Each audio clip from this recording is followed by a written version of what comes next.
We have a long history of UFOs, and of course there's been a lot more activity in the last few decades since we invented the atomic bomb, and they're very concerned about that and the fact that we might use it again. And because the whole cosmos is a unity, and it affects not just us but other people in the cosmos, they're very much afraid that we might be stupid enough to start using atomic weapons again, and this would be very bad for us and for them as well. The first question you have to ask is, how many species are there?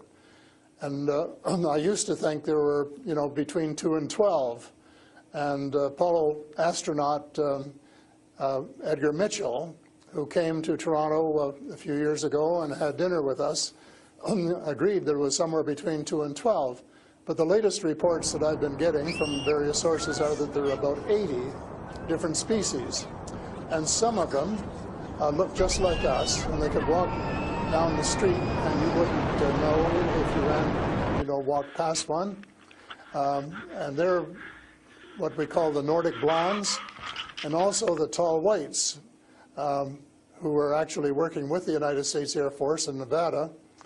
They're able to get away with that. They had a couple of their ladies dressed as nuns went into Las Vegas to shop, and they weren't detected. And I have a friend who saw one of the men walking along the street, and somebody who would recognize that they were different, and he did. So there are those kind, and then there are the short grays, as they're called, and they're the ones that you see in most of the cartoons. They're have very, very slim arms and legs, and they're very short, just a little over 5 feet, and they have a great big torso and a great big head and great big brown eyes. They don't want to tell us how to run our affairs. They have accepted the fact this is our planet and that we have the right to run it, but they're very, very concerned. They don't think we're good stewards of our planet. We're not. We're clear-cutting our forests, and we're polluting our rivers and our lakes, and we're dumping sewage in the oceans, and we're doing all sorts of things which are not what good stewards of their homes should be doing, and they don't like that, and they've made it very clear. And as a matter of fact, they have given us a warning. How? And this has come from more than one source. How have they made it clear? What have they done? They have talked to people. One of the chaps I talked to about a month ago was interacting with them in 1974, he and his brother, in Peru, and they were taken to Andromeda, teleported, and they were told what the people there think, and that we're really wrecking our planet, and in fact that something dreadful is going to happen to it if we don't smarten up and change our ways. We spend too much time fighting each other. We spend too much money on military expenditures and not enough on feeding the poor and looking after the homeless and the sick, and that we are polluting our waters and our air, and that we're playing around with these exotic weapons, thermonuclear weapons and atomic weapons, which have such a devastating effect both on our Earth and on other areas in the cosmos, and they don't like that. And that's the reason they would like to work with us to teach us better ways, but only, I think, with our consent.